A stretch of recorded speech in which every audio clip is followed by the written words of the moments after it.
ಎಲ್ರಿಗೂ ನಮಸ್ಕಾರ. ನಮ್ಮ ಇತಿಹಾಸದ ಪುಸ್ತಕಗಳಲ್ಲಿ ಸಿಗದ ಬಹುಶಃ ಮುಚ್ಚಿ ಹಾಕಿರುವ ಒಂದು ಅಧ್ಯಾಯವನ್ನ ಇಂದು ತೆರೆದು ನೋಡೋಣ. ಪ್ರಾಚೀನ ಭಾರತದ ಗ್ರಂಥಗಳು ಅಂದ್ರೆ ಕೇವಲ ಕತೆ, ಪುರಾಣ ಅಷ್ಟೇನಾ? ಅಥವಾ ಅವುಗಳಲ್ಲೇ ಇವತ್ತಿನ ಅತ್ಯಾಧುನಿಕ ವಿಮಾನ ತಂತ್ರಜ್ಞಾನದ ರಹಸ್ಯಗಳು ಅಡಗಿವೆಯಾ? ಬನ್ನಿ, ಈ ಕಳೆದು ಹೋದ ವಿಜ್ಞಾನದ ಜಾಡು ಹಿಡಿದು ಹೋಗೋಣ. ನಾವೆಲ್ಲರೂ ಶಾಲೆಯಲ್ಲಿ ಓದಿದ್ದು ಒಂದೇ, 1903ರಲ್ಲಿ ರೈಟ್ ಸಹೋದರರು ಮೊದಲ ವಿಮಾನವನ್ನು ಹಾರಿಸಿದ್ರು ಅಂತ. ಆದರೆ ಅದಕ್ಕೂ 8 ವರ್ಷಗಳ ಹಿಂದೆ, ಅಂದ್ರೆ 1895ರಲ್ಲಿ ನಮ್ಮದೇ ಮುಂಬೈನಲ್ಲಿ ಒಂದು ವಿಮಾನ ಆಕಾಶಕ್ಕೆ ಹಾರಿತು ಅನ್ನೋ ವಾದವಿದೆ. ಇದೇ ಇವತ್ತಿನ ನಮ್ಮ ಹುಡುಕಾಟದ ಮೂಲ. ಹಾಗಾದ್ರೆ ನಿಜವಾಗಿಯೂ ಜಗತ್ತಿನ ಮೊದಲ ವಿಮಾನ ಹಾರಾಟ ನಾವು ಅಂದ್ಕೊಂಡಿದ್ದಕ್ಕಿಂತ 8 ವರ್ಷ ಮುಂಚೆನೆ ನಡೆದೋಗಿತ್ತಾ? ಈ ಒಂದು ಪ್ರಶ್ನೆ ನಮ್ಮನ್ನು ಒಂದು ಪರ್ಯಾಯ ಇತಿಹಾಸದೊಳಗೆ ಕರೆದೊಯ್ಯುತ್ತೆ. ಪರ್ಯಾಯ ಇತಿಹಾಸದ ಕಥಾನಾಯಕನೇ ಶಿವಕರ್ ಬಾಪೂಜಿ ತಳಪದೆ.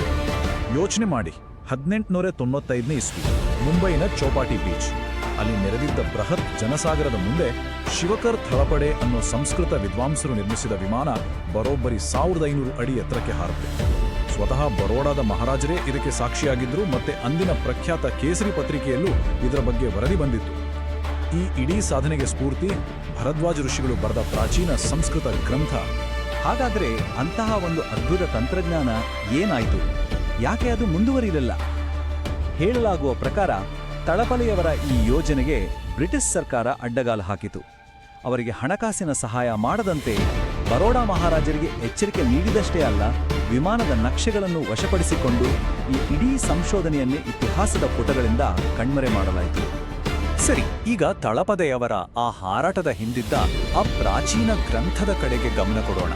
ಅದೇ ವೈಮಾನಿಕ ಶಾಸ್ತ್ರ. ವೈಮಾನಿಕ ಶಾಸ್ತ್ರ ಅಂದ್ರೆ ವಾಯುಯಾನದ ವಿಜ್ಞಾನ. ಇದು ಕೇವಲ ಒಂದು ಪುಸ್ತಕವಲ್ಲ, ಪ್ರಾಚೀನ ಭಾರತದ ಏರೋನಾಟಿಕ್ಸ್ ಜ್ಞಾನದ ಒಂದು ಖಜಾನೆ ಅಂತಾನೆ ಹೇಳಲಾಗುತ್ತೆ. ಮಹರ್ಷಿ ಭರದ್ವಾಜರು ಬರೆದಿದ್ದಾರೆ ಅಂತ ನಂಬಲಾದ ಈ ಗ್ರಂಥದಲ್ಲಿ ವಿಮಾನಗಳ ವಿನ್ಯಾಸ, ಅದರ ನಿರ್ಮಾಣ ಮತ್ತು ಅದನ್ನು ಹಾರಿಸುವ ಸಂಕೀರ್ಣ ತಂತ್ರಗಳ ಬಗ್ಗೆ ಸವಿಸ್ತಾರವಾಗಿ ಚರ್ಚಿಸಲಾಗಿದೆ. ಈ ಗ್ರಂಥದ ಆಳ ಎಷ್ಟಿದೆ ಗೊತ್ತಾ? ಕೇವಲ ವಾಯುಯಾನದ ಬಗ್ಗೆ ಸುಮಾರು 3000 ಶ್ಲೋಕಗಳು ಅಂದರೆ ಪದ್ಯಗಳಿವೆ. ಇದು ಆ ವಿಷಯದ ಬಗ್ಗೆ ಅವರಿಗಿದ್ದ ಜ್ಞಾನದ ವಿಸ್ತಾರವನ್ನು ತೋರಿಸುತ್ತೆ. ಇದರ ರಚನೆ ನೋಡಿದರೆ ಇನ್ನೂ ಆಶ್ಚರ್ಯ ಆಗುತ್ತೆ. ಇದು ಸುಮ್ಮನೆ ಬರೆದ ಶ್ಲೋಕಗಳ ಸಂಗ್ರಹ ಅಲ್ಲ. ವ್ಯವಸ್ಥಿತವಾಗಿ 8 ಮುಖ್ಯ ಅಧ್ಯಾಯಗಳು, 100 ಉಪ ಅಧ್ಯಾಯಗಳು, 500ಕ್ಕೂ ಹೆಚ್ಚು ಸೂತ್ರಗಳು ಅಂದ್ರೆ ಪ್ರಿನ್ಸಿಪಲ್ಸ್, ಮತ್ತೆ 32 ಪ್ರಮುಖ ವೈಮಾನಿಕ ರಹಸ್ಯಗಳನ್ನು ಇದರಲ್ಲಿ ವಿವರಿಸಲಾಗಿದೆ. ನಮ್ಮ ಪ್ರಾಚೀನ ಜ್ಞಾನ ಎಷ್ಟು ಸುಸಂಘಟಿತವಾಗಿತ್ತು ಅನ್ನೋದಕ್ಕೆ ಇದೊಂದು ಸಾಕ್ಷಿ. ಅಂದಾಗೆ ಈ ಪ್ರಾಚೀನ ಜ್ಞಾನ ಕೇವಲ ಇತಿಹಾಸಕಾರರನ್ನ ಮಾತ್ರ ಸೆಳೆದಿಲ್ಲ. ಸ್ವತಃ ನಾಸಾ ಮತ್ತು ನಮ್ಮ ಭಾರತದ ಏರೋನಾಟಿಕಲ್ ಸೊಸೈಟಿಯಂತಹ ದೊಡ್ಡ ದೊಡ್ಡ ಸಂಸ್ಥೆಗಳ ಸಂಶೋಧಕರು ಕೂಡ ಈ ಗ್ರಂಥವನ್ನು ಅಧ್ಯಯನ ಮಾಡಿದ್ದಾರೆ ಅಂತ ವರದಿಗಳಿವೆ. ಇದು ಅದರೊಳಗಿನ ತಾಂತ್ರಿಕ ಅಂಶಗಳ ಬಗ್ಗೆ ಇನ್ನಷ್ಟು ಕುತೂಹಲ ಕೆರಳಿಸುತ್ತಲ್ಲ.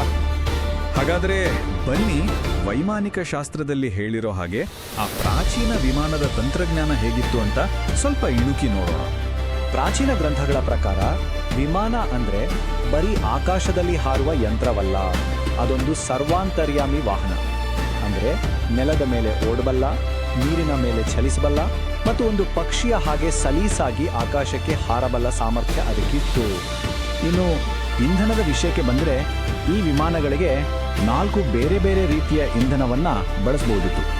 ವನಸ್ಪತಿ ತೈಲ ಅಂದರೆ ಸಸ್ಯಜನ್ಯ ಎಣ್ಣೆಗಳು, ಪಾದರಸದ ಅನಿಲ, ಸೌರಶಕ್ತಿ ಮತ್ತು ಎಲ್ಲಕ್ಕಿಂತ ಆಶ್ಚರ್ಯ ಅಂದರೆ ಗಾಳಿಯಿಂದಲೇ ನೇರವಾಗಿ ಶಕ್ತಿಯನ್ನು ಹೀರ್ಕೊಳ್ಳುವ ತಂತ್ರಜ್ಞಾನ. ಇಲ್ಲಿ ಒಂದು ಬಹಳ ಮುಖ್ಯವಾದ ಅಂಶವನ್ನು ಗಮನಿಸಬೇಕು.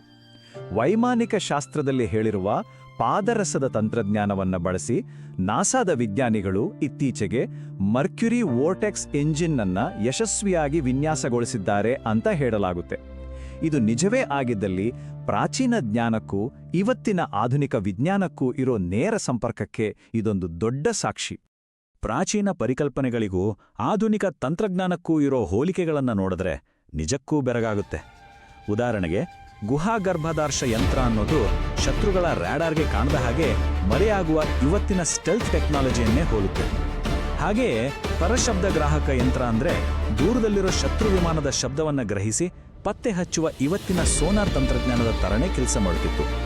ಒಂದು ವಿಮಾನವನ್ನ ಹಾರಿಸೋಕೆ ಕೇವಲ ತಂತ್ರಜ್ಞಾನ ಇದ್ರೆ ಸಾಲದಲ್ವಾ, ಅದನ್ನ ಚಲಾಯಿಸೋ ಪೈಲಟ್ಗೆ ಕೂಡ ವಿಶೇಷವಾದ ಜ್ಞಾನ ಬೇಕೇ ಬೇಕು. ವೈಮಾನಿಕ ಶಾಸ್ತ್ರದ ಪ್ರಕಾರ ಒಬ್ಬ ಪಕ್ಕಾ ಪೈಲಟ್ ಆಗ್ಬೇಕಂದ್ರೆ ಆತ ಬರೋಬ್ಬರಿ 32 ರಹಸ್ಯಗಳನ್ನ ಅಥವಾ ವಿಶೇಷ ಕೌಶಲ್ಯಗಳನ್ನ ಕಲ್ತಿರಬೇಕಿತ್ತು.